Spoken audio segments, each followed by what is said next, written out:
as a future social worker towards our county's and our city's housing crisis.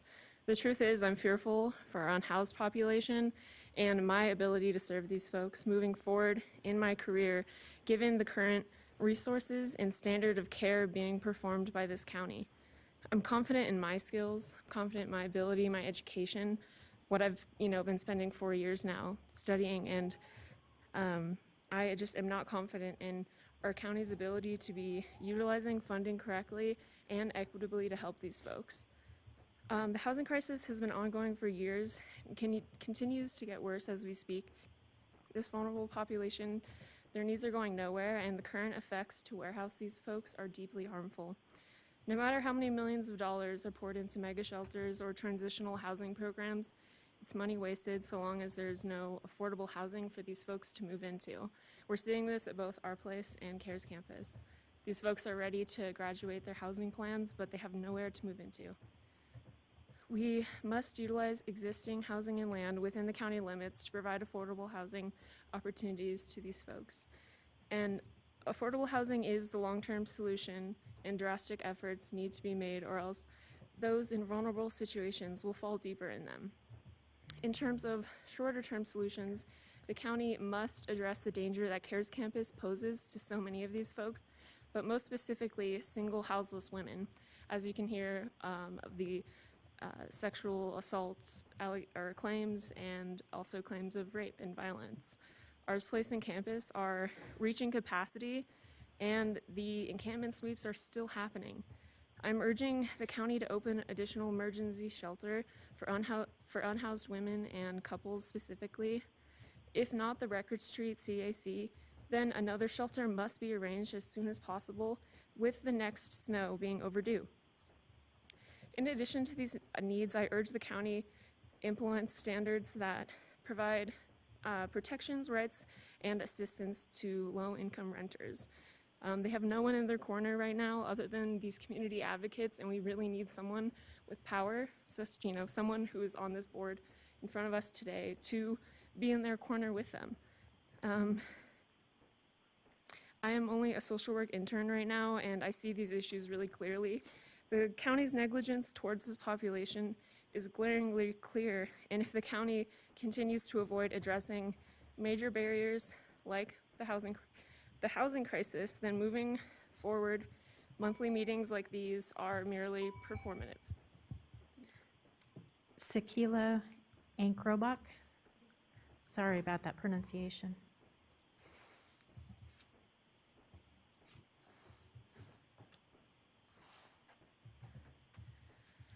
Good morning, members of the board. Thank you for listening to the concerns of the community around housing issues today.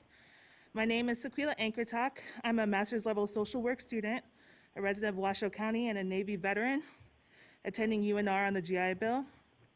As a veteran, I am acutely aware that many of my fellow veterans suffer from houselessness, so the need for protective services in the houseless population is near to my heart. I come today with my fellow social work student, Elise, who just spoke, because we have become increasingly concerned about the women at the CARES campus. As social workers, our values keep the inherent dignity and worth of all people at the very forefront of our field. Through our internships, volunteer work, and connections in the community, we students have become aware that many women in the CARES campus have raised concerns about unsafe conditions. And we are worried these women are not receiving the dignity they deserve as members of our community. I personally have talked to several women about their experiences while volunteering with a local organization serving food outside the campus. They shared with me intense concerns around daily threats of violence and experienced attacks on the CARES campus. As a social worker, I started growing in concern that the voices of these women are not being heard, validated, and acted on, especially as they are part of the vulnerable houseless population. We social work students ask the board today that the safety of the houseless community in Washoe County, but especially of the women who have already experienced multiplied trauma, be at the forefront of the decisions made today. We ask particularly that the decisions around Record Street be in the woman's favor. Please open this housing immediately. And we ask that our cities and counties secure safe housing for these women, and that they seek to create more gender protective spaces for houseless women moving forward. These concerns cannot be the concerns of tomorrow when the stakes of basic safety are so high. These women need our help now. Thanks so much for your time, and I hope we all, as those who are in service of the people in our community, will continue to create new resources and opportunities together as new and pressing needs arise for our community members. Thank you. Mr. Chairman, I have nobody else signed in. We'll ask one more time. Is there anybody else in the public wishing to speak at this time? Seeing none, we'll close public comment, and we'll move on to item number 4, approval of the minutes of August 2nd, 2021, and November 1st, 2021. Looking for a motion. Mr. Dare. Move to approve. Second. We've got a motion by Mr. Dare, second by Ms. Jordan. All those in favor, signify. Aye. Aye. Aye. Thank you. Opposed? Motion carries unanimously. All right, item 5, board update and discussion of the Nevada Cares Campus Homeless Services Campus Capital Project. Dana.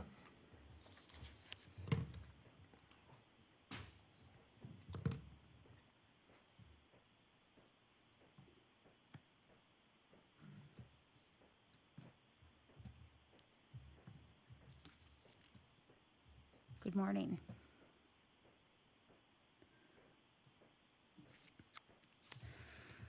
Dana Searcy, Washoe County Homeless Services Division here. Thank you and good morning to everyone. It's no surprise that we are having our share of struggles as we work to get this campus off the ground. We're here today to share information, share some successes, and tell you where we're going, and how we're addressing the things that we're learning about. So we'll start with Safe Camp.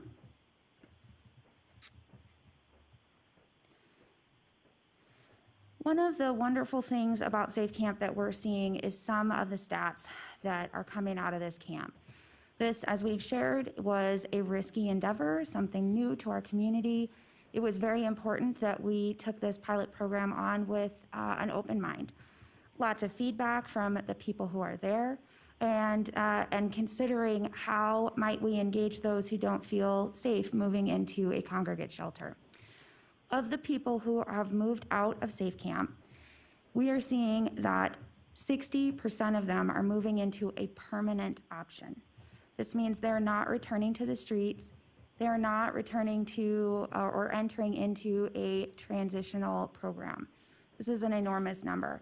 And we're also seeing that 75% of this initial set of individuals that have moved out within the first 2 months of being there. That's very encouraging numbers, and we hope to see that continue. I would highlight that for us, the biggest challenge is housing. A lot of individuals come in and are ready to move out pretty quickly, but the housing options are very limited. We've got 28 people today inside the CARES campus with a housing voucher that have nowhere to go. An operator update for Safe Camp. We have closed our RFP and gone through that process. Karma Box will retain the operating authority at Safe Camp. We'll be bringing that to our board at this next meeting on December 14th. And Mod Pods. On Friday morning, we got the news that our Mod Pods are not going to be here this week. We have cleared all of the parking and everything at the CARES campus for all of those trucks to come in. They are made and sitting in a warehouse in Portland, and our troubles is trucking, actually.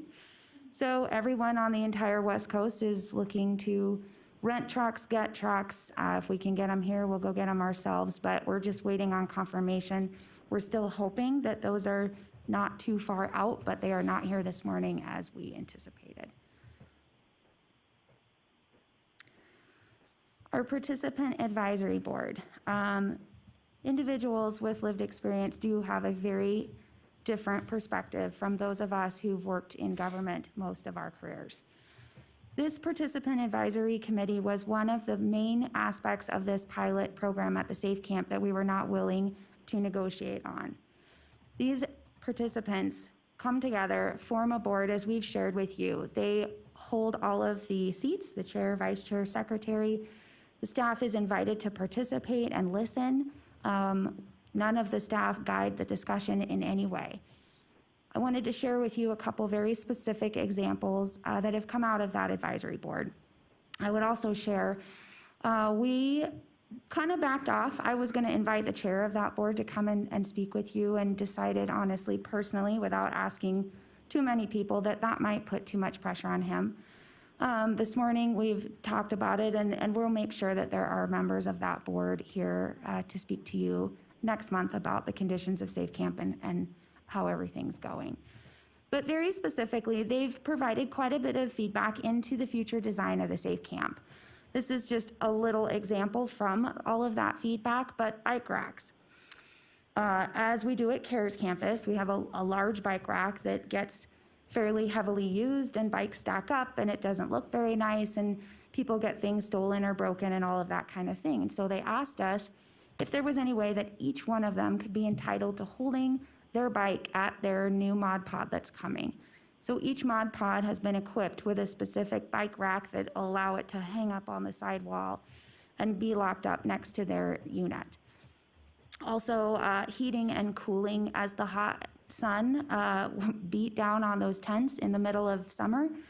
They came up with things that, you know, again, most of us would not think of. Misters in underneath the pavilion area where they eat, and they did their fundraiser for the fans. Also, during cold weather, they meet every single week. They address what's coming, they address what they need, and staff responds appropriately. Restroom distance. In the recent months, we're seeing that it's colder and nobody really wants to, you know, move around quite as much. We're not seeing any troubles at all, but for the first time, we heard from them a couple weeks ago, you know, that really long, skinny rank that flanks out east to west. It's a really long way to the bathroom. Anyway, we can throw up a Sandy hut in the middle of that so that people don't have to walk that far in the middle of the night. So that's been handled. And then rumors and conflict, and I think this one for us is the most interesting one to look at. A lot of people just, you know, like anywhere, there's rumors, there's conflict, there's things going on where participants may say, I can't be next to that person, or I can't talk to that person, or maybe something happened inside the camp where we might start to see some conflict or fighting going on. These things can be addressed at the Participant Advisory Board. They have honest conversations and they're not judged. And a lot of times they have seen that this kind of deflates the situation, and where in previous times, maybe someone would leave because they think that that person doesn't like me, or, you know, whatever the situation is, they've been able to work through quite a bit during that Participant Advisory Board meeting. And our winter plans. We're all aware of the winter coming this week. I think we've been keeping our fingers crossed that the weather would hold off until these Mod Pods get here. And like so many other things over the last couple of years, a lot of this is out of our control. So we're continuing to do all of the things that we have done to help those participants be safe during the cold weather as it rolls in. New dedicated space is one of the things that we've done in the warming center. We have not seen temperatures quite as cold as what's being predicted later this week, so we want to make sure that there are options available. The warming center in CARES Campus, we'll talk more about it later, but we are going to dedicate 45 spots out of that area just to make sure that anybody who wants to get into the warm can do so. We are also moving forward on our plans to lease the garage, the long garage building that is over at the Reno Housing Authority parcel. That garage building is insulated, it's not insulated, it's heated, and has plenty of room for anybody in the Safe Camp, as well as anyone in overflow, which we'll share that plan later. What we are considering right now with the news on Friday, and most of us have spent this weekend trying to figure out how to pull this off, as quickly as possible, we are proposing, and Karma Box will be sharing with participants today to see how they feel about the idea, to move all of the tents into those garage bays It'll get them out of the snow and provide a little bit of protection while we wait for those Mod Pods to get here. So more information to come on that, but I know we're all hoping to have that done, again, relatively quickly. It's very close to the camp. We can move their entire tent, and that would actually move everybody out of the tent, let the Mod Pods get set up, and then everybody would move back into a Mod Pod. And again, all hopefully within the next couple weeks. This is our safe camp. This is the final design. You can see, as we shared last time, there's still an acre of land on the west side available for a future project.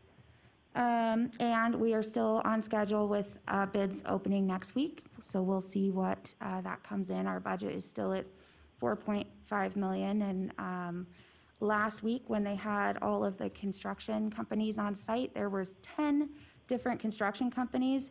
Lots of excitement around this project.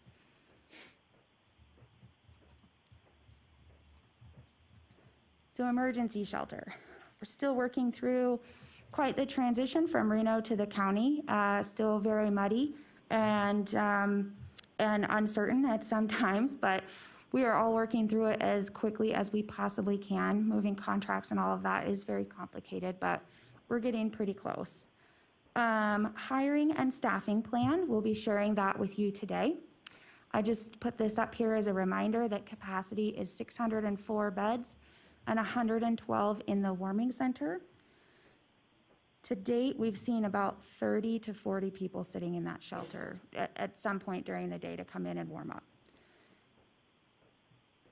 Winter overflow. As I mentioned, our plan is to lease out that garage building that has heating. It's right there on campus. It helps our staffing situation, as it's not another site. And it has plenty of room. There's 14 people that will be allowed in each of those garage bays, and there are 26 bays. So that's over 300 people. Plenty of room, as I said, on site. We've met with the fire department at Reno, and there's no concerns about, we're gonna put in, doors and that kind of thing, but we should be able to heat everything and keep everyone warm for the winter. Participant Advisory Board, similar to the Safe Camp, we have put a Participant Advisory Board for feedback inside the emergency shelter. Their first meeting was last week, and so we look forward to continuing to see that evolve, and we'll share with you the successes of that one as well. Campus participant development. This continues. This is part of that volunteers. This is part of getting providers on site. How do we ensure that it's not just VOA and the county on site trying to address the needs of all 600 people? So we have now a process developed with the county to an MOU process to get people on site, insurance in place and all of that kind of thing. So we'll keep you updated, but right now we're working on about 12 different agreements with the MOUs and AA classes, training classes and other things. So we'll keep that list up to date and show you what that looks like next time. Also, our business outreach project, many of you are aware, Karma Box was contracted through the help of our fundraising committee to do some outreach and cleanup with the businesses along 4th Street. So that work has begun. And holiday plans. Each year, I've been told by VOA that they have tried to, they have ensured that each person was provided a gift. This year, because of the capacity needs and all of the transition and how large that campus really is, coupled with our Safe Camp needs, we decided that that gift would be just a care package with socks, a hat, and gloves for each individual. Our goal is to have 850 of those, so we have enough for anybody coming and going, not just those at campus. Several different organizations have stepped up to help us, so I am proud of the staff that has put some time towards this to make sure that everyone does have something to open up for Christmas.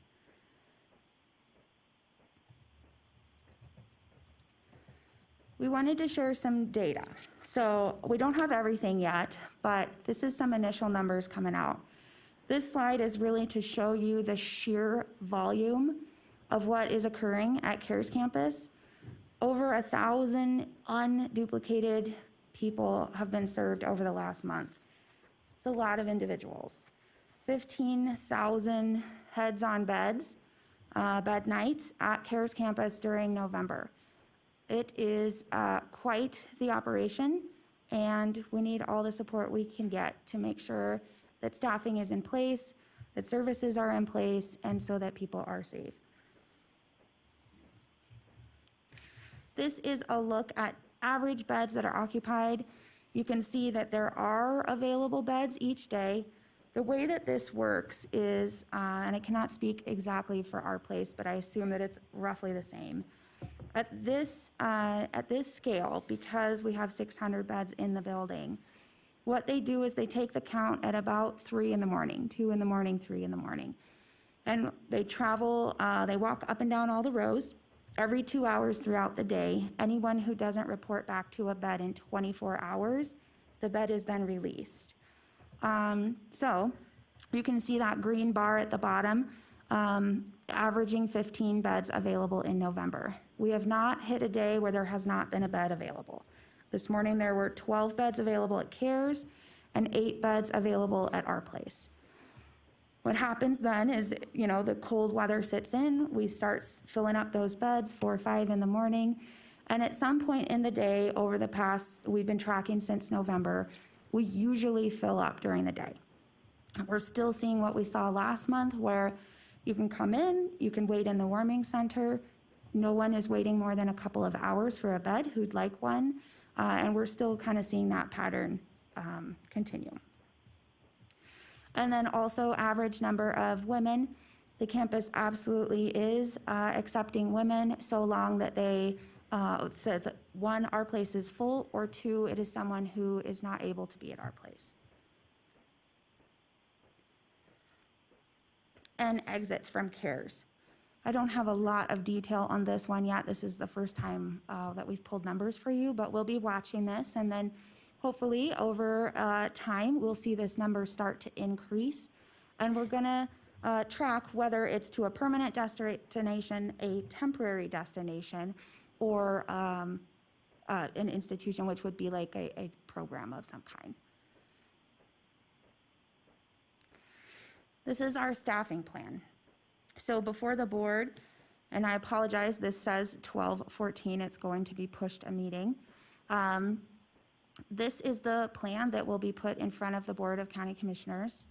14 additional line staff, a diversion and intake team. The plan is to take the current CARES Campus case management team and really let them focus on helping people find a different option, helping people find a different program, and also going through the intake process.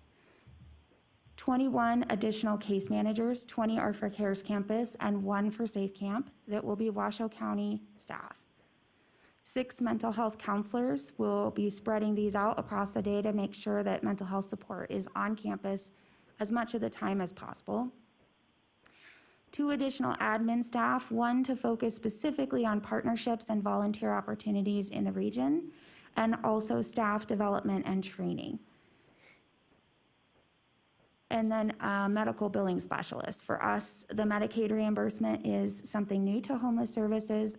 HSA has a program. We are new, of course, and do not, so we'll be focusing on how to start that up. And 24-hour nurse and medical support. And that'll be contracted right now as we just, as we work through what that actually looks like and who provides all of that. And we just put a note up here that this is addressing a lot of the recommendations that John DeCarmine had given us. And this is construction. So this diagram has changed quite a bit from the last time that you've seen it. As we mentioned last time, we learned quite a bit about our sprung building, and mostly the fact that we couldn't cut into the slab to install a kitchen or something of that magnitude inside the building. So we pulled the kitchen out. You'll see it now in that blue bubble. And we've combined that up against all of the case management and the intake area. Also, you'll see the bridge housing on there, kind of flanking the west side of it and creating a little more of a circle so that we can have a campus feel. There'll be a lot of green and shade and that kind of thing, lots of trees in the middle and throughout. And then the Resource Center. The county is currently moving forward with an opportunity to purchase the Reno housing parcel. I will caution that there are a lot of environmental concerns that need to be reviewed and addressed before anything moves forward. But we are considering moving forward, and it makes sense for the campus, and it makes sense for Housing Authority to develop affordable housing a little bit further away from the campus. The big empty spot that you see there is going to still be targeted for permanent supportive housing. And the purple is what will be our future day center or resource center. You'll enter in off of Line Drive for that program. And then the idea is that it will open up, it will have laundry and showers and restrooms in it. And it will open up to an area that is maintained over the year for overflow winter space as needed.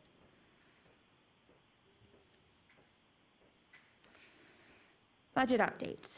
So we are experiencing the campus kind of settle in. We're seeing a little bit about the magnitude of 600 people and the needs for the building so that we can make sure that people have a safe, warm, welcoming space to be. There are, as we've mentioned with all of you before, some concerns about showers and restrooms. That's one reason why we are investing so much in those new showers and restrooms. Additional electricity capacity. We've learned that a lot of times there's not enough capacity to charge all of the electric scooters and the CPAP machines and everything that needs to be running at once. So we're evaluating what that looks like. And hot water, we need to get more hot water into that sprung building.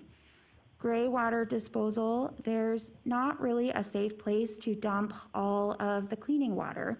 So we want to make sure that when we come in and do renovations, that all of these things are addressed.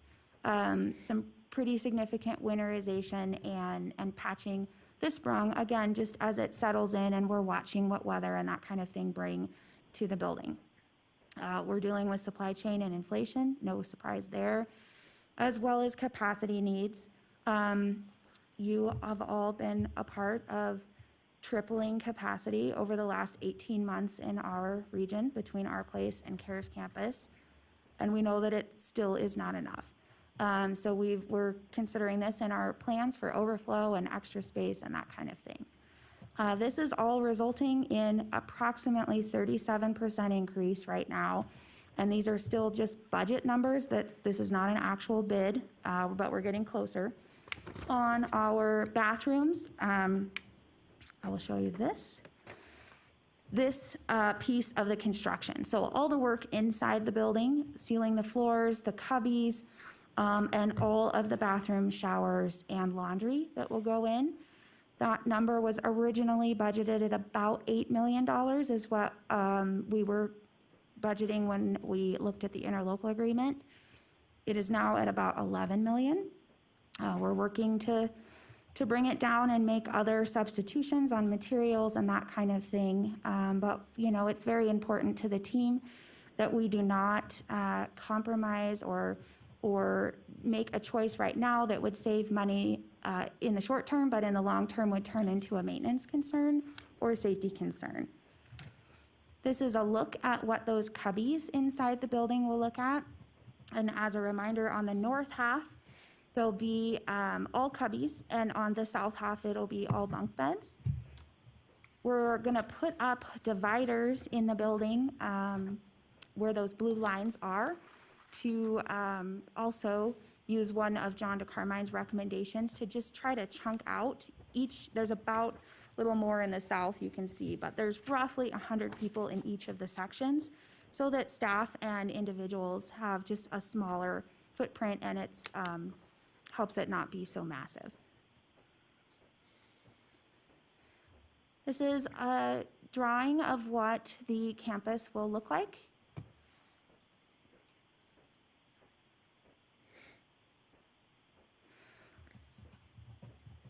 And I'm happy to answer any questions that you guys have. Let's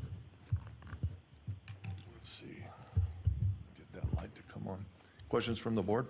Ms. Jordan? Thank you very much. I have a series of questions, and I'm going to try to be quick because I think we only have until 11, correct? This meeting only goes till 11? First off, I did want to let those that came during public comment know that over the weekend, I had conversations with the mayor. My understanding, and I don't know if city management can confirm this, my understanding was in response to some of the conversations and concerns, the item of the sale of Record Street is being pulled from Wednesday's agenda. So I'm getting a head nod that yes, that is in fact occurring. I think there's lots of moving parts, and I think that the mayor was very concerned about making sure that the short and the long-term discussions about the county's plans as well as that building's purpose as we go forward were better sort of massaged and thought out. So my understanding is that item is being pulled. In addition, on Wednesday, for the information of this board, there is an item that will remain on the agenda for the potential purchase of 96 bridge housing units similar to the Sage Street sort of modulars that, my understanding, are ready to go. I'm sure we'll run into the same transportation issues that the county unfortunately is seeing. So anyway, I just wanted to announce that at this meeting. I do want to start from what I consider the most emergent, and then we can move backwards from that. Thank you. This presentation has been great. Since the last meeting to this, there's been a lot of stuff, details, and I know this is a huge, huge undertaking, so thank you, Dana, and to everybody from the county for all your work on this. My most emergent question is, come Wednesday, Thursday, Friday of this week, for overflow purposes, cold weather, sheltering, is that garage style building, which, as I understand, is 300 additional spaces, is that going to be ready, open by Wednesday? It is not currently planning to be. Everybody right now is looking at what emergency options we have. The plan was to bring it forward to both boards next week on the 14th. Obviously, with the weather turning over the weekend, staff is trying to do everything that we can to get it open. We're working with Karma Box to make sure that Safe Camp is prepared. So I can get you back an update in the next day or two as that plan comes to fruition. Happy to do that. Okay, I'm just curious if there's some emergency option that we might be able to deploy. And however we at the city can help in that effort, we certainly want to be there to be nimble, as some of the public commenters said. Yes.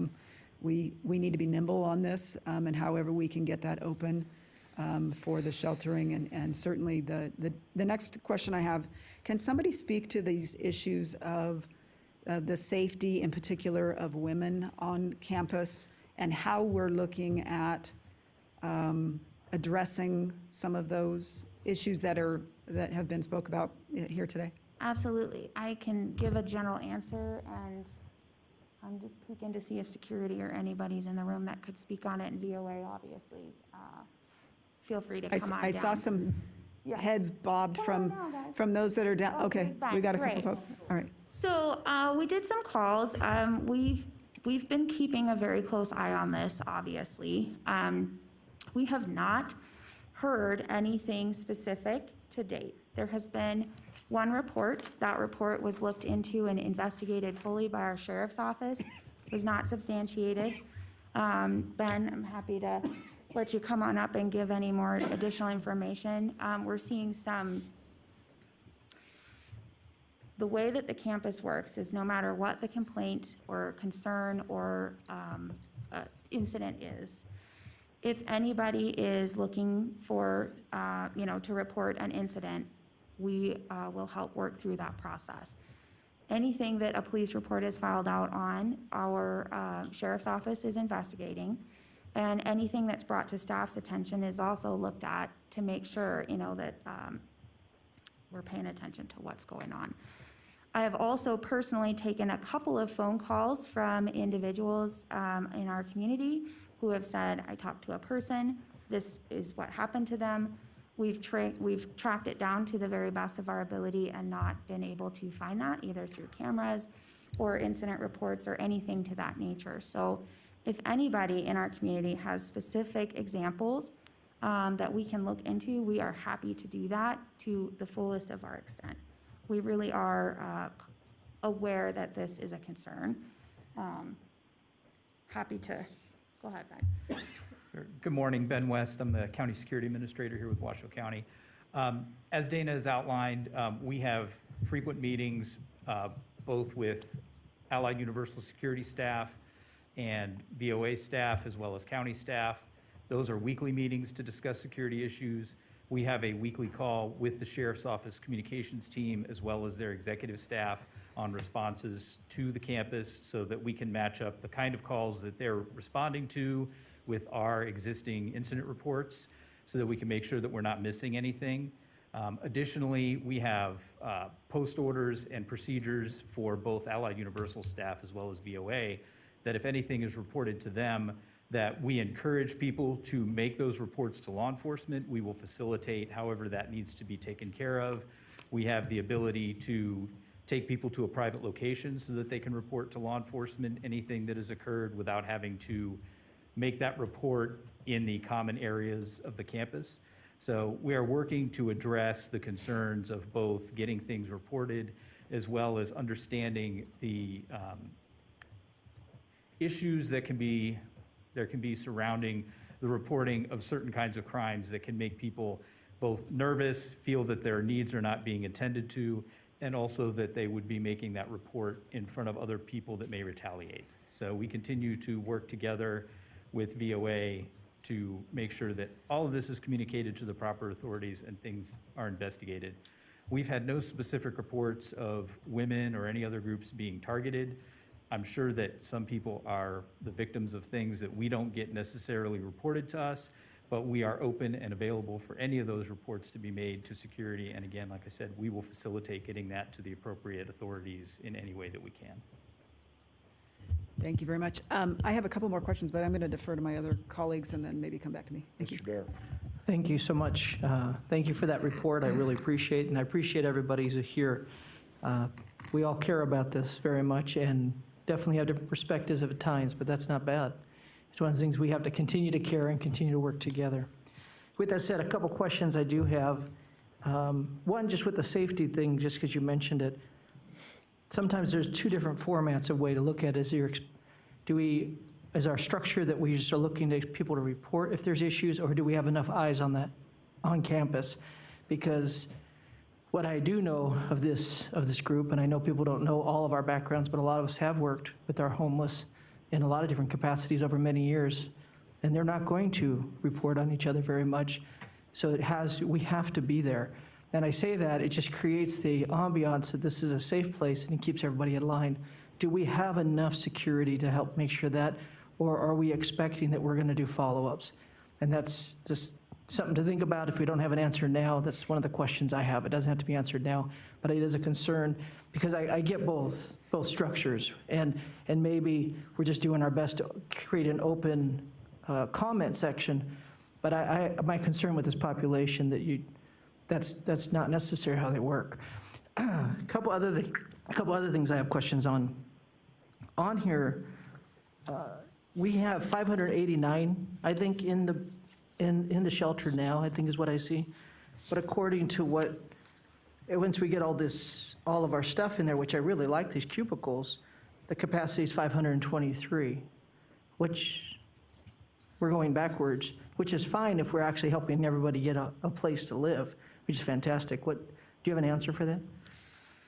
Yes. One, this is probably about 1.5 years before all of this is done, right? The idea is to help people get into housing, to fill the beds that are available in our community and those temporary programs, and really to look towards reducing the number in the Sprung as a whole. One, I would say no one is going to be removed from the shelter that's there right now. Two, with the addition of the bridge housing, we're actually increasing capacity on site. We're just spreading people out. Thank you. Yes. No, that makes sense. I just wanted to just doing the math, putting it together. I actually very excited. I want to cheer on the staffing portion you're talking about, case manager, 6 mental health, line staff, all these things. I think the one thing that's frustrating sometimes, I think, for our community to watch, and even all of us to watch, is put plans in motion, and they just take time. In the midst of that, we're missing some of these essence that have to be in place for this thing to work. And so I appreciate, and we're listening to everyone's frustration, but do know, I believe, that we're on the right track, that when we get these things in place, that it won't be perfect, because nothing's ever perfect, but we will be able to help do the best good when we have these things in place. My last question that I'll say for now, and then I'll defer as well for a moment, is on the winterization. How many people right now are we concerned about that do not have a place? Well, our latest counts of unsheltered are somewhere in the 700 realm. We do not have a very clear idea of, at this point in time, how many have come into the shelter and how many have not. But I do believe, and I think that our staff believes also, it is a significant number. And that's why we need to make sure that we have enough capacity for anybody who is seeking to come inside and get out of the elements. Just, a lot of us have served in those tents, and I'm glad to know that it looks like we do not need to do that. But I'm just very concerned, obviously, all of us, that we are not leaving anybody in the cold in that session. I mean, there's a time to work on all of these things, but Absolutely. It's the number one priority. That heated garage facility, as I mentioned, will hold up to over 300 people in the entire building, and it is heated. And Reno Housing Authority has agreed to let us lease that. We're just working through the details of getting that into place. So as we, like I said, the plan right now is for all of that to be approved on the 14th, and we're looking at ways to move that up in an emergency fashion. we don't meet for another month. Is it possible to get some updates on what's happening with Yes. winterization of this Yes. on an ongoing basis, so we can all keep our ear to the ground and know what's happening? We will email all of you and also post on our website when we have an update on both that building and the Mod Pods. Thank you. Ms. Weber? Thank you so much. Thanks so much for your reports, and I have tried to stay in touch, and I watch the meetings typically.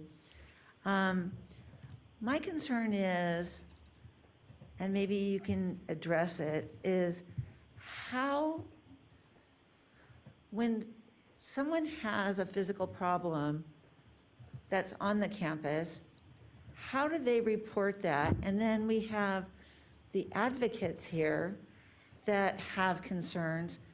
How do they have an opportunity to report these? And so that we are hearing from them, because they know who is having problems and can't report it on the campus. How do we do that? Sure. So to the immediate question, one, I think this board is why we meet, is to hear those concerns. And two, our staff, myself and several members of my staff, we are all available to take calls and talk through these things. And as Ben and I said, we are willing to look into any concern or issue that is arisen. It's obviously important that we keep the campus as safe as it can be. It does serve a lot of people. There's a lot going on. And it's important that we make sure we understand what those things are. So I have taken calls. I'm willing to take calls. Commissioner Hill and myself have met with advocates in the past. We are willing to do that again, not speaking on behalf of Commissioner Hill, but that remains open. That door is there, and we are here. Okay, it just seems to me that there needs to be, and you are so busy, and I'm sure your staff are so busy, but it seems to me that there should be some kind of an ongoing opportunity to meet with these folks who are sharing their concerns about people that are on the campus. I think it would be really good for the community. I think it would be really good in a way that they feel that they can come to someone and report it. And it kind of seems to me it should be a weekly something where you can sit down with those groups who can report that information. I don't know. I just think there's something that needs to be done about that. So, anyway, Okay. thank you. Commissioner Hill, do you have anything? Thank you, Mr. Chairman. I just wanted to say to the staff, thank you for getting the staffing plan together. This has been something that has been worked on and looked at, and I'm really excited for this to be approved by the County Commission. I think it shows our commitment to ensuring that this emergency shelter is safe and that it's successful and that we can follow the model of our place, because that's really what we're doing with this new staffing plan. And many of the issues brought up by public comment as well as our committee today, I know will be resolved when the staffing plan is implemented.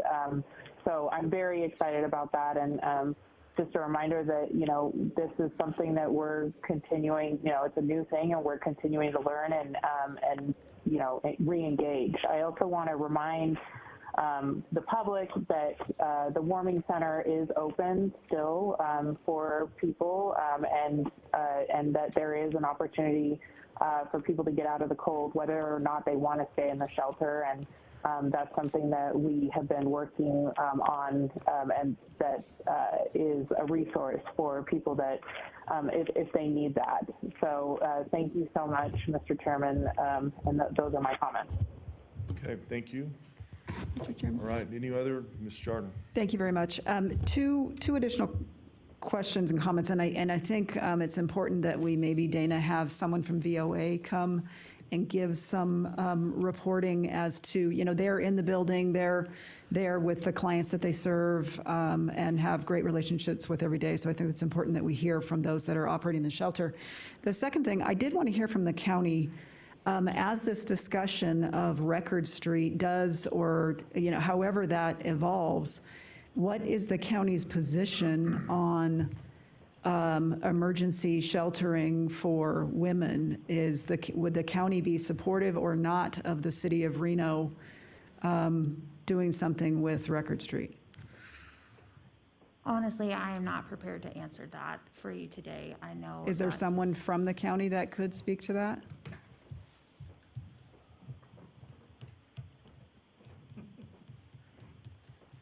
Well, and the reason I say this is with the county's the lead. The county is making the plan, and I think it's critically important that we're all sort of swimming in the same direction.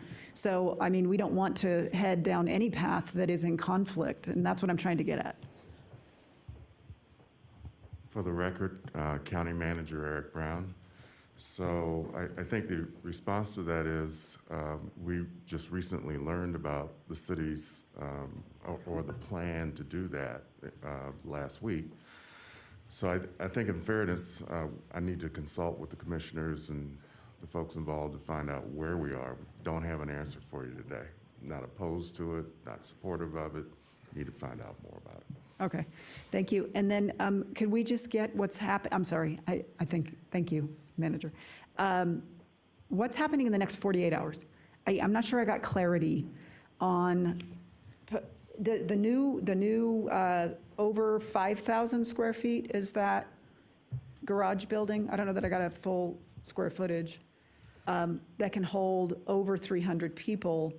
That's amazing. This is a big deal to have that much space, and it sounds like it can be secured or segregated in ways that might provide some level of security. So I'm just trying to Absolutely. understand, one, the next 48 hours, and then two, can that space be set up in a manner where the women could potentially be there with more secured opportunities, I guess? And the reason although you have said you're not getting official information as it relates to those sorts of things happening, et cetera, perception can be reality, and particularly when we're trying to attract people to the campus to take advantage of the services and sheltering and warmth and food and all those things. If perceived or fact, if the word out on the street is that it's not safe and/or there's some harm occurring or all of these things, we have to address that because that's the last thing we want. And so we want to, if there are rumors, we want to, dissuade and dissolve any rumors. But I do think we need to understand how we can better maybe do that. 100%. Yes. So 48 hours, and then could that space be situated in a manner where all of the women could be in it? So over the next 48 hours, we're going to determine whether or not in some emergency fashion, the county can have access to that building. Okay. We need to be fair to all of our partners and ask if that's reasonable or not. I believe that we have found a way at the county. We have a little bit more to work through. So hopefully in the next 24 hours or so, we have an answer on whether or not we will have access to that building this week. Worst case is, again, next week, that is on the board's approval. Because of the Mod Pod information that we got late last week, that's why we were looking at trying to move that up. With the weather change over the weekend, that makes even more sense, which is why this morning, it's now, how quickly can we all rally and make this happen for everyone? It has a lot of silver linings. One, it does provide the opportunity to pull women out and put them in a separate area, still on campus, still using everything that's there, but just a little bit further segregated from the rest of the population that is there. It also allows us to move all of those tents off the site where the Mod Pods have to be constructed. It keeps them safe and secure until that's done, and then when they move out of the garage, and they'll be right back into their Mod Pods. So I hope that all of this comes together. My commitment to you is to send you all an update with this information in the next day or two as this all develops. Thank you very much. And then maybe what the alternate is, if that doesn't materialize in 48 hours, what the plan is for the coming weekend with the extreme weather. Thank you so much that Pat, you're here to give us, we often talk about you, but don't always call you up to the podium. I'm sorry, not about you in a bad way. I mean, although, yeah, Chris does. We just wanted to hear, you guys are the boots on the ground in the building, seeing it all on the campus. What's your take? Hi, Pat Cashel, for the record, Regional Director for Volunteers America, Juliana Glock, Operations and Compliance Director. It's definitely had its challenges, but I feel like we're all working really well together, ourselves, county, city, and allied security, to make this a place of change. And we definitely have a bit of a rocky road ahead of us, and I believe at the end of this rocky road, you're going to have a campus that's something that, as a community, we can be really proud of. Safety every day is definitely a concern of mine. Our biggest issue at the campus is obviously staffing. We work every day. It's a priority of ours to get us fully staffed. And until we get us fully staffed, safety is a big concern. As far as the reported issues, there's a process, and I'll have Juliana explain that process. If there is an issue at the campus, if an individual does feel threatened or attacked, there are processes, and we're available to them every single day. And we take those reports seriously. The Washoe County Sheriff's Office has helped us and supported us tremendously and been involved in all of those incident reports where it's warranted. So yeah, if there's questions, or I'd like Juliana to explain if someone does feel threatened or if they do have a grievance, so you understand what that process looks like. If someone is removed from campus, what that process looks like, and how they can move forward with, if they are removed from campus, how they can get back on as well. Juliana Gluck, for the record. So we do have a few processes in place. So if somebody has to report a crime or is feeling unsafe and it's something that we don't witness, There are multiple outlets of where they can report that. They can report it directly to their case manager, who would assist them in filing a police report if it's a crime.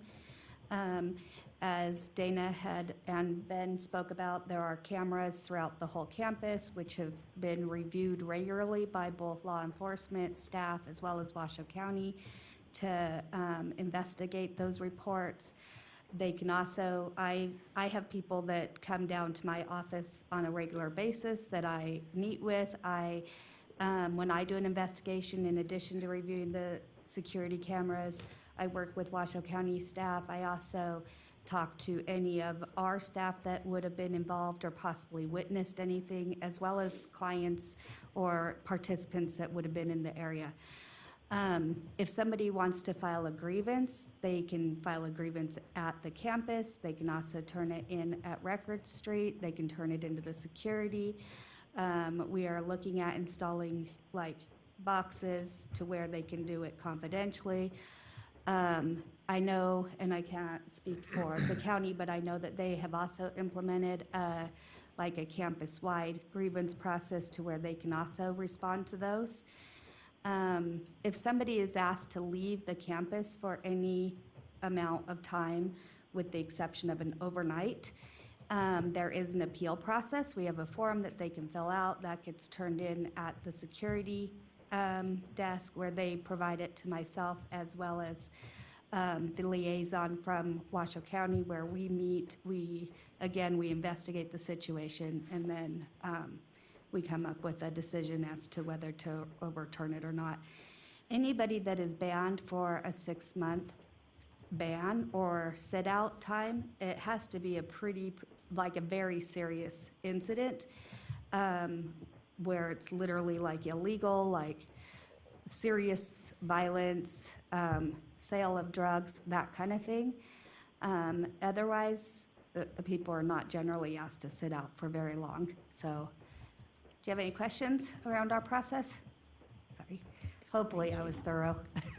No, thank you. That was good. I appreciate the feedback on that. Thank you. I want to, in the interest of time, we have a rather lengthy next item, and I'm going to allow 20 minutes on that item because I'm afraid we're going to lose a quorum before the end of the day at 11.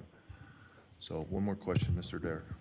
So my final question, section after VOA, thank you so much, I appreciate it. It came up in so at large. I would ask that we're very careful about, as we move forward to open any campus, and I'm not saying it's right or wrong, no one's bringing it to me as a question, but there is a plan in place and there's a purpose in it. And sometimes if you're not careful, we will create out of an emergency, it's called, tyranny of the urgent. We create situations that take away from the resources of that.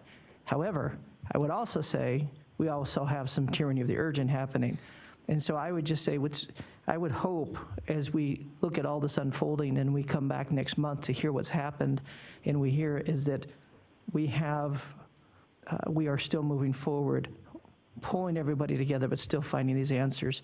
I'm not here to try to say what's right or wrong on another campus. That's not coming in front of me necessarily. But I would say if it takes us off course and puts us in a new place, that we could cause more damage sometimes that way. And I say that nicely to everyone in the crowd. I'm not trying to pick on a plan. I think everyone's trying to help people. But I do know in the very end, we need the right staffing in place. We need all these things in place. And the more campuses that are open, do know that it takes more staff and more all of those things. So I just share that as a concern. I know when we get in these emergency times, it's easy to go, let's do this. So it's not really a question, it's just something that was out there. Thank you, sir. Okay. So anything else from any other board members? Ms. Hill, do you have anything else? No, Mr. Chair, thank you. Okay. Do we need to accept the report, or we just move on? We'll move on to item 6 then. Update, discussion, and possible direction regarding the Community Homeless Advisory Board goals and objectives to include but not limited to 5 different items. Who is going to present this?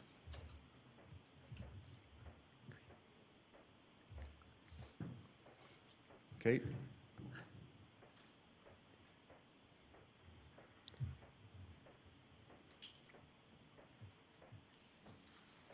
Good morning, Mr. Chair. For the record, Kate Thomas. This is a continuation of an item that you were discussing on the November 1st agenda. So I actually turn it over to this board to set the goals and objectives of this, of the board, of the Community Homelessness Advisory Board. We've listed for you on the agenda the items that were being discussed in the last meeting.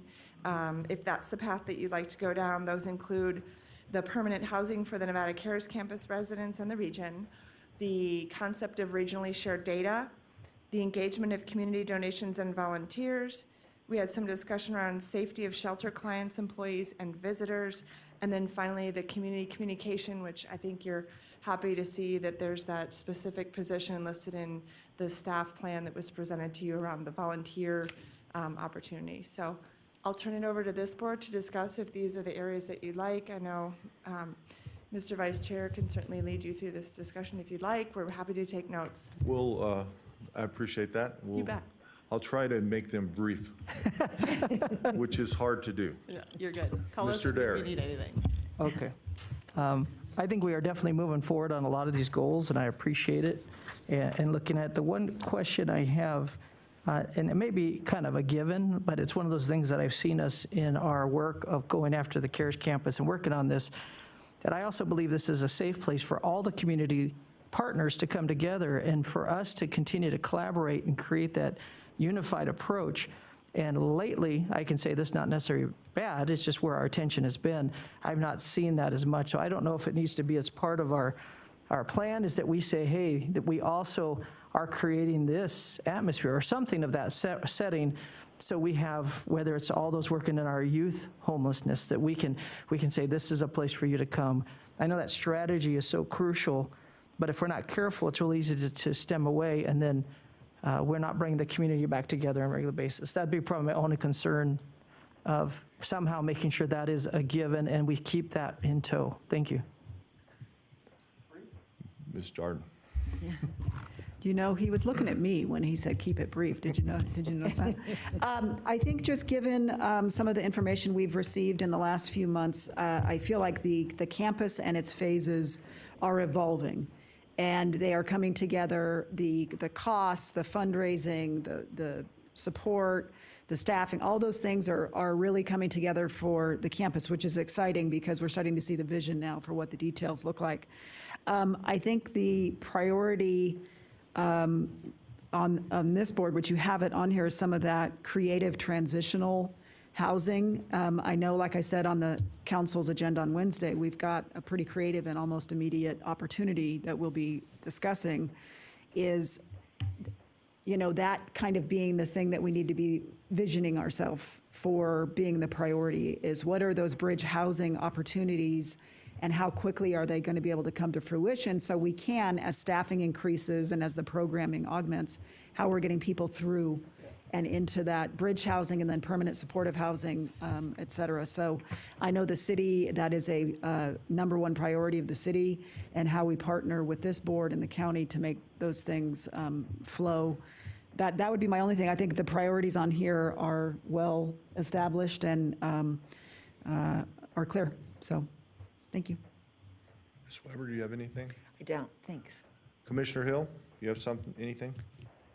Yes, Mr. Chair, thank you. I would like to speak to the member Dare's comments. I agree that we need to get the community to still feel like they can come to these meetings and be part of them, and that's what I envision with the regional shared data.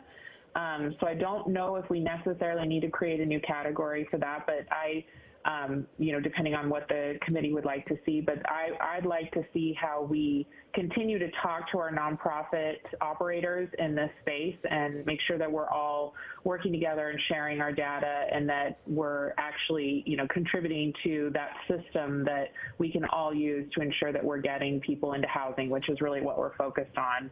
And then as far as the transitional housing, maybe we add permanent/transitional housing to item 6A to speak to Member Jardin's concerns. And that's the only thing I wanted to add. I imagine that these would be things that we could bring speakers to help us once we're through this kind of emergency staffing and really putting out fires at the CARES campus. Really looking at next steps to getting people to housing. So I will work with the vice chair and the staff to, make sure that our agendas address these issues and that we're all on the same page. So thank you very much for entertaining these visioning ideas. Thank you.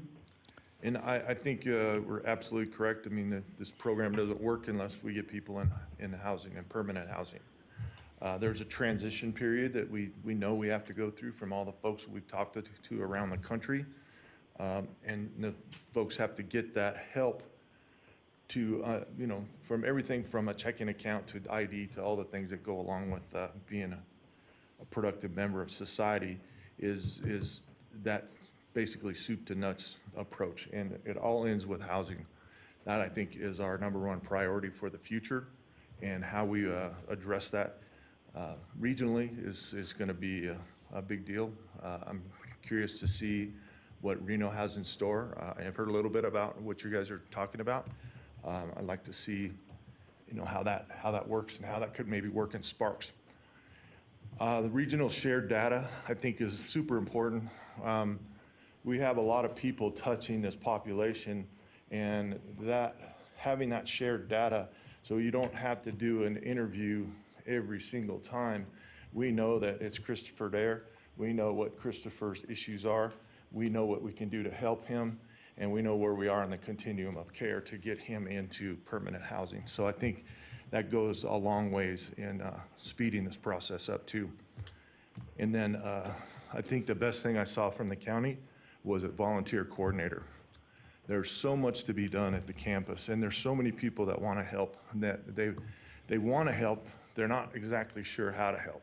So having a coordinator to do that, coordinate those groups, I think is super important. I think in the long term, we'll see some really good positive things come out of that, in the fact that we're channeling some of this energy that we all have to help the population. And then, of course, safety, big deal. That is huge. I don't know where, I know we got to do more. The issue with all of this comes down to money. I mean, it's truly about money, and there's just not a lot of money in our budgets for the cities and the counties. So it's got to be a priority. We have to make that absolutely a priority. And to go back on a comment that Councilman Dare said about the population not wanting to report incidents that happen. I mean, we've seen it obviously in Sparks. We get a weekly report on our homeless population, and they actually put a hit out on a couple, some guys. They said, if you see these people, kill them. And that our police department took that very seriously. So there's a different mindset that we're not all wrapping our head around. There's some people that thrive in this environment. Those are the folks we need to not really be helping too much, and we should find them another place to be. But the ones that truly need help, the ones we want to help, which is about 90% of the population from what I can gather from the folks that I talk to. So I think these are great goals. I think in the long run, it will certainly help to get us to where we need, but I think #1 for us is housing. We got to figure out the housing part of this, because it does absolutely no good to get people on track and then have no place for them to go. And at the end of the day, it becomes a big circle, and we certainly don't want to be doing that. All right, any other question, Ms. Jarden? Thank you very much.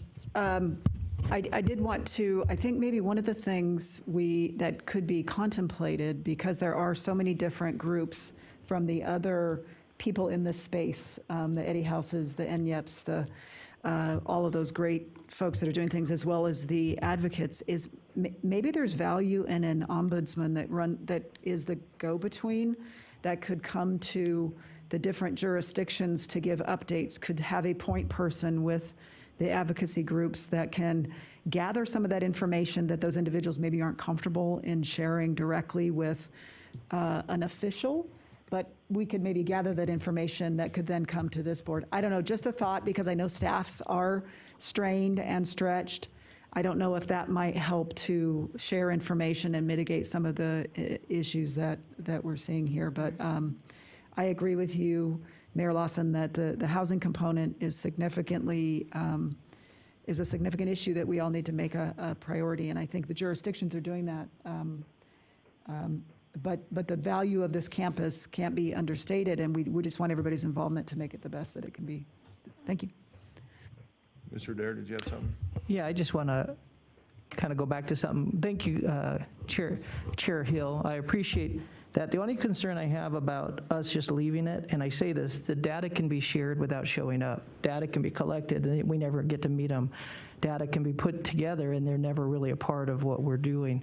So I almost, and I just say this not to try to push, you guys can, as you sit down and make some decisions too, but I think slash updates, somehow we need to bring people to the table where we get to all show that we're together. That'd be my only concern on it, because I can say, as we roll forward, I strongly believe, and I said this before, I don't believe government can solve some of these issues. You have to have people, your churches, your care people, your different advocates around, and part of this. And if we're not doing that, we're going to find ourselves, we're just keeping pushing this rock uphill. We got to really pull everybody else in the community in. So I say that, though, yes, I think data and all that regional data is important. Somehow, I just like to make sure that we are actively putting that as an essential goal, is that we're having our community, because if we don't lead unity, it won't happen. It's not normal. Matter of fact, we've seen over the years that it hasn't happened, that we had all our silos on a regular basis. That does not help us. It does not help anybody. We have to keep working together. And so thank you. That's just my thoughts on it. Appreciate it. Commissioner Hill, you have anything? Sure. I think that Member Dare brings up a good point. So can we add to that the shared regional data plus following the Built for Zero model? Because the Built for Zero model is bringing people to the table. And I know that Dana and her team are talking to these folks weekly, but ensuring that they feel heard by our committee as well is something that the Vice Chairman and I can work on. I agree. Okay. I have one quick question. Yes, ma'am. Thank you. I'll be quick. When it comes to data, there was a comment or a question that was asked about the dashboard, which I think is great, by the way, about it being updated on the weekends. It just doesn't get updated on the weekends? It does not. I'm getting a head nod. Okay. Thank you. Okay. Any other comments? All right, good. We'll move on to item 7, board member announcements, reports, and updates, and requests for future board agenda items. Yes, Ms. Dart. Thank you very much. I did want to announce, I don't know if everybody saw it, that Northern Nevada Hopes had its first graduates come through that program. I know this board, and I certainly know the city of Reno were huge advocates of that creative program and facility initiative, and pretty excited. Kudos to Sharon Chamberlain and everybody at Northern Nevada Hopes. What a model of a great program that is doing tremendous work in the community. And again, one of those opportunities, just like the Village on Sage Street, where, a few years ago, those two things didn't exist. And through the advocacy of this group, community members and all the jurisdictions, we have been able to move the needle on things that never existed before. So kudos to the graduates, first and foremost. That's a big deal. So that's all I have. Thank you. Thank you. Anyone else? Commissioner Hill? I try not to forget you're out there in Etherland.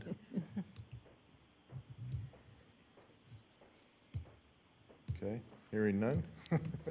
We'll move on to public comment. Madam Clerk. First up, we have Megan Archambault.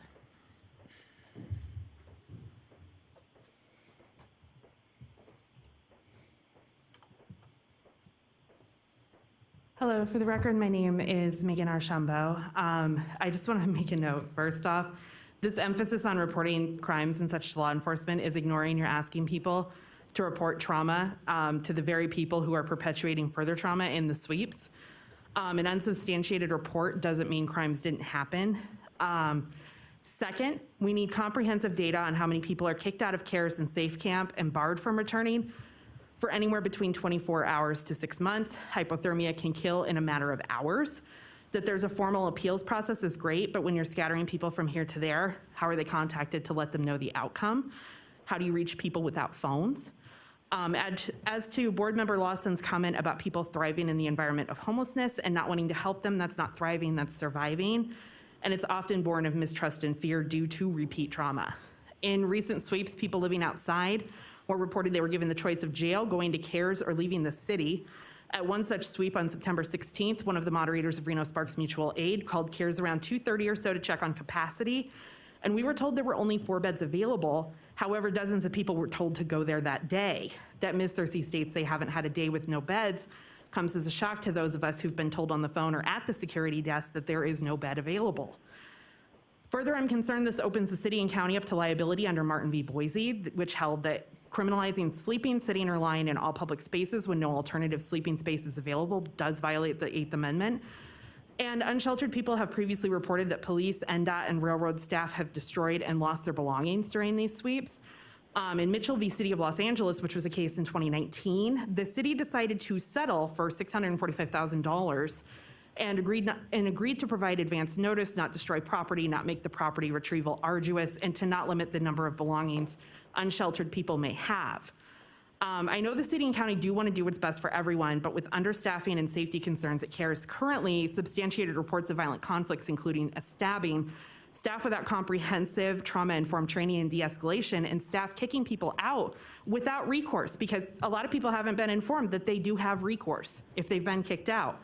I hope you can understand why people are hesitant to view CARES as an option. My husband Darren and I have witnessed Karma Box staff berating people in the past, to the point we did see one woman break down in tears as she yelled at a staff member, "I'm a person, God damn it." That's a point of desperation. Our group works closely with advocates for unsheltered neighbors.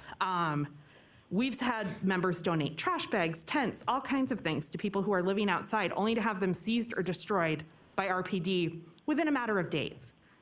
This is kicking the can down the road. We've seen donations refused at CARES after Pat Cashel has given the okay to receive them due to a lack of communication. We must better streamline communication and treat our unsheltered neighbors with the compassion they deserve and give them the opportunity to direct the services they receive. Thank you. Jessica Castro.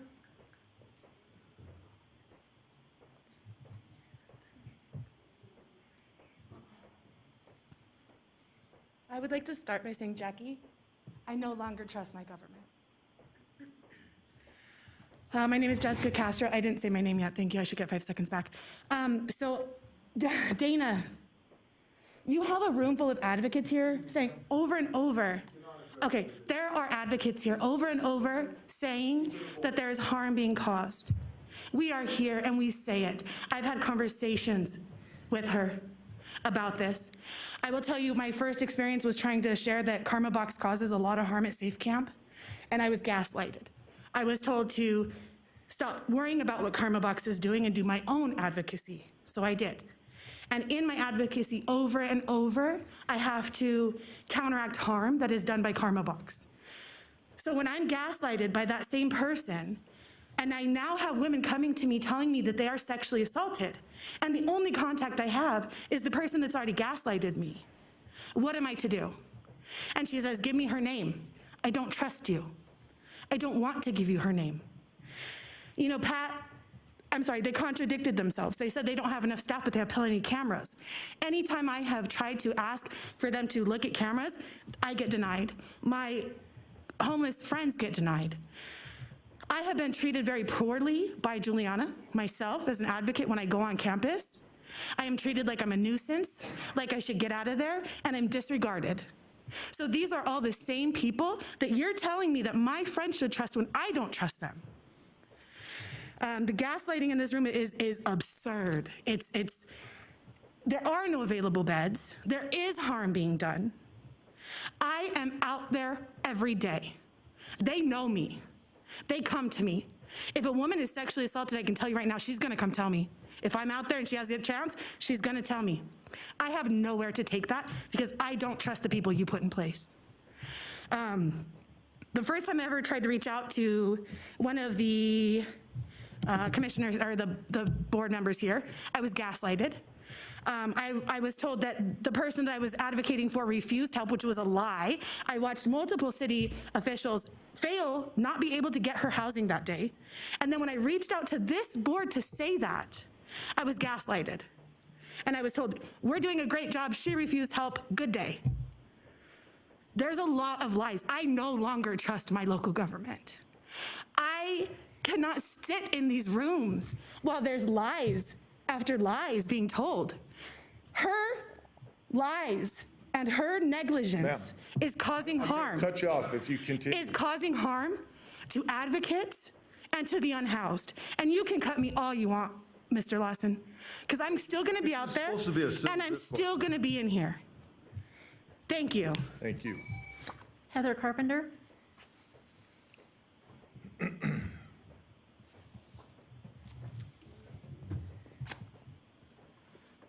Hello, my name is Heather Carpenter again.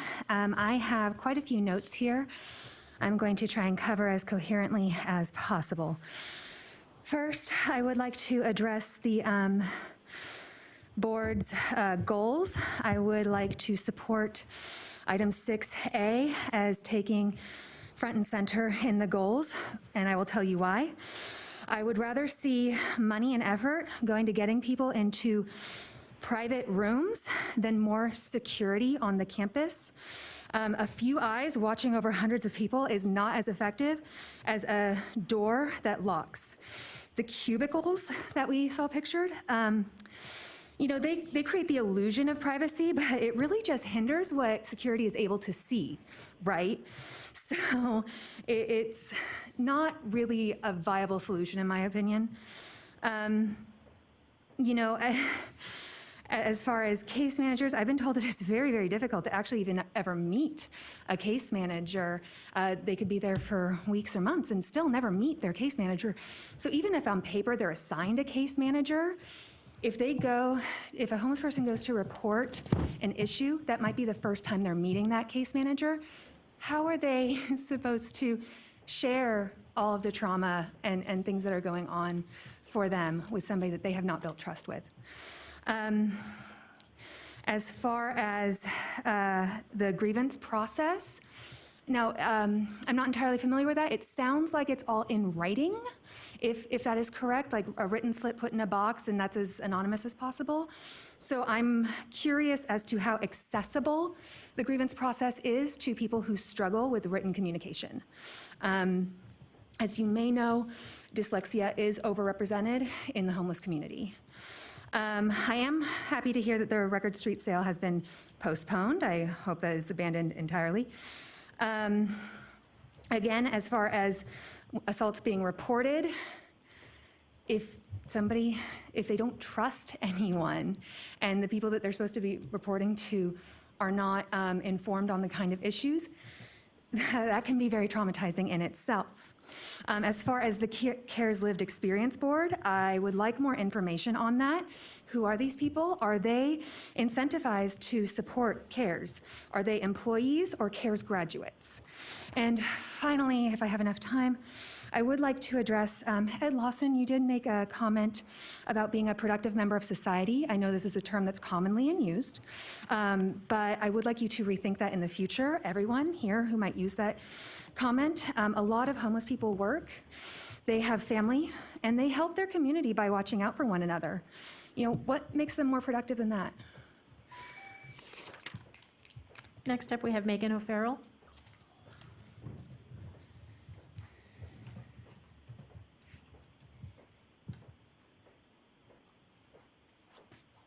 Hello again, Megan O'Farrell for the record.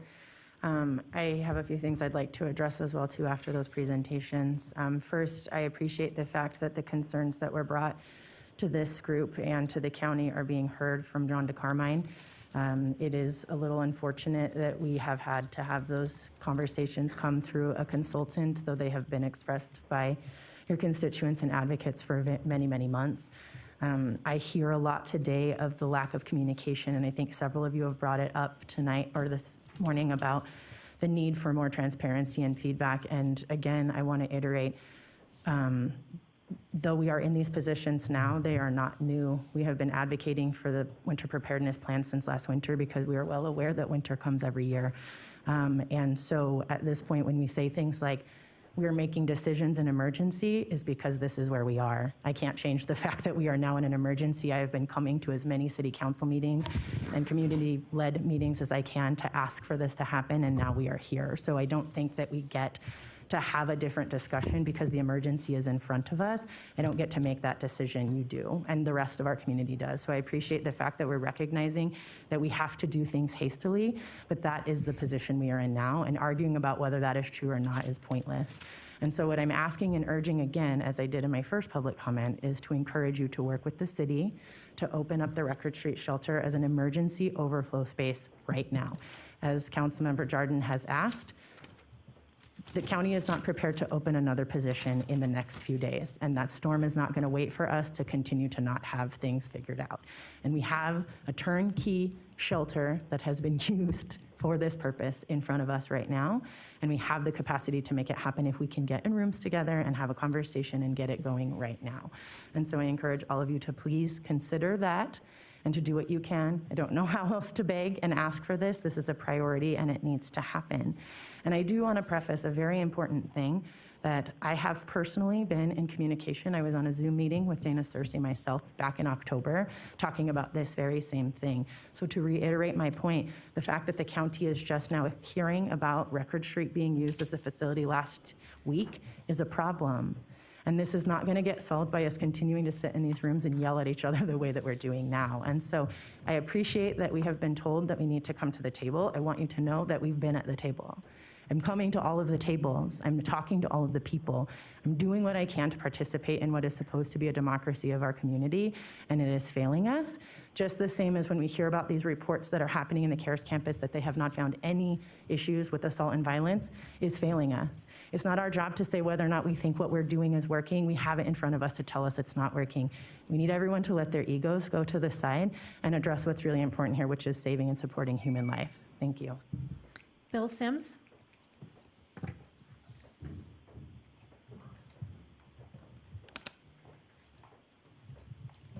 So I realize I forgot to mention earlier, of course, my name is Bill Sims for the record. And basically, I just wanted to first point out to what you said, Mayor Lawson, is civil discourse is something that you guys require. We wouldn't need to be here because of the fact the way I talk is because I'm pissed. I'm not about to be unicorns and rainbows with the guys when you're not doing anything to help our houseless community. And to you, Chris, when you said that these plans take time, well, when Bob said last month that he wanted to file a motion to meet every other month, you can't enact plans when someone like him doesn't give two shits about the homeless. So there's that. Also, to what Jessica was talking about earlier, with things at CARES campus, and I quote, when she was trying to figure out why the gentleman I mentioned earlier was wrongfully banned and was not let back in because there were no beds available, he literally, and I quote, told her to suck a dick. Sir. That's not okay. Please. That's what they said. I know it's rude. I'm sorry that it is, but I'm not the one that said it. And you guys need to hear that to actually understand what's going on. You can't hide behind this chivalry kind of thing. You have to actually hear what's going on. I'm sorry. Also, in regards to Safe Camp, if everyone is always welcome, even with their health issues, why is it when we were serving breakfast on Saturday that this young lady told me that She was evicted from safe camp, not because she did anything wrong, but because she was an insurance liability for having 2 strokes. So you're telling me she doesn't deserve a roof over her head because of medical issues that are outside of her control? No, that's not okay. Also, as I would always like to say, when you were talking about money, Mayor Watson, it should be people over paper every day of the week. Paper should not be worth more than people. You are here to serve the people, and you should be the one to find solutions around that. And the last thing I wanted to say is if we all had to be productive members of society to get help, then I guess you would evict me from my apartment because I receive Social Security benefits and I choose not to work. I have nobody else signed in. Okay. With that, we're going to adjourn this meeting. Thank you.